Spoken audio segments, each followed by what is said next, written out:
জ্যাকি একটি ডুবোজাহাজ নিয়ে সাগরের তলায় গিয়ে একটি সমুদ্র তলদেশের শহর আবিষ্কার করল। তারা মাছের দল শহরটি শাসন করছে সেখানে।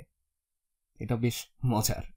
সেখানে 59টি সিন্ধু ঘটক আছে, যেটা তারা মাছের সংখ্যা থেকে 28টি কম। সিন্ধু ঘটকের সংখ্যা হবে তারা মাছের সংখ্যা থেকে 28টি কম। সেখানে তাহলে কতগুলো তারা মাছ আছে? আমাদের এখন এই দ্বিতীয় বাক্যটি নিয়ে একটু চিন্তা করতে হবে।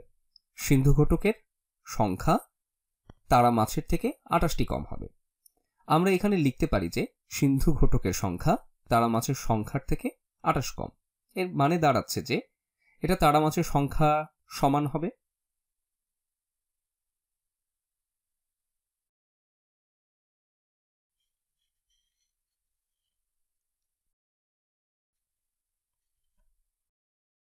এর মানে দাঁড়াচ্ছে যে বিয়োগ 28।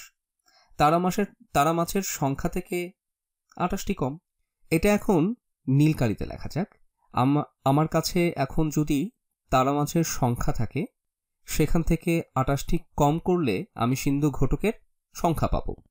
তারা আমাদেরকে তাই বলছে।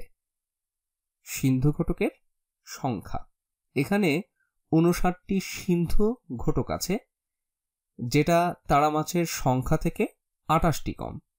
তারা আমাদের বলে দিয়েছে যে সিন্ধু ঘটকের সংখ্যাটি কত। এটা 59। আমরা এটা লিখে ফেলতে পারি, অথবা আমরা অন্যভাবে একটু চিন্তা করতে পারি। সেখানে সিন্ধু ঘটকের চেয়ে 28টি বেশি তারা মাছ আছে। সেখানে সিন্ধু ঘটকের চেয়ে 28টি বেশি তারা মাছ আছে। আমরা আবার লিখতে পারি সেখানে যে কয়টি সিন্ধু ঘটক আছে তারা আমাদের বলছে যে সেখানে 59টি সিন্ধু ঘটক আছে, তার থেকে 28টি বেশি হবে। তারা মাছের সংখ্যা সেই সংখ্যা থেকে 28টি বেশি হবে। যখনই এই ধরনের সমস্যার সমাধান করো, এটা পরীক্ষা করে নেওয়া ভালো বুদ্ধি।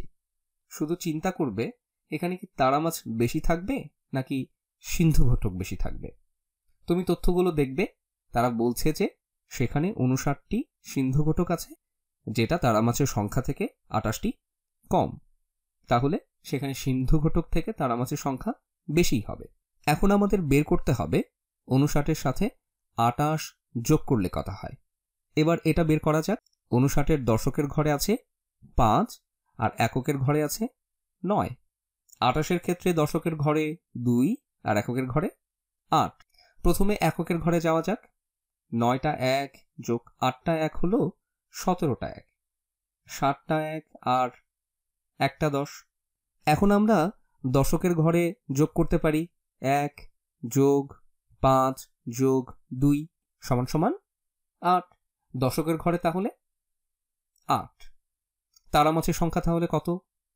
87। তোমাদের অবশ্যই পরীক্ষা করে দেখা উচিত। তারা মাছের সংখ্যা হলো এটা 87।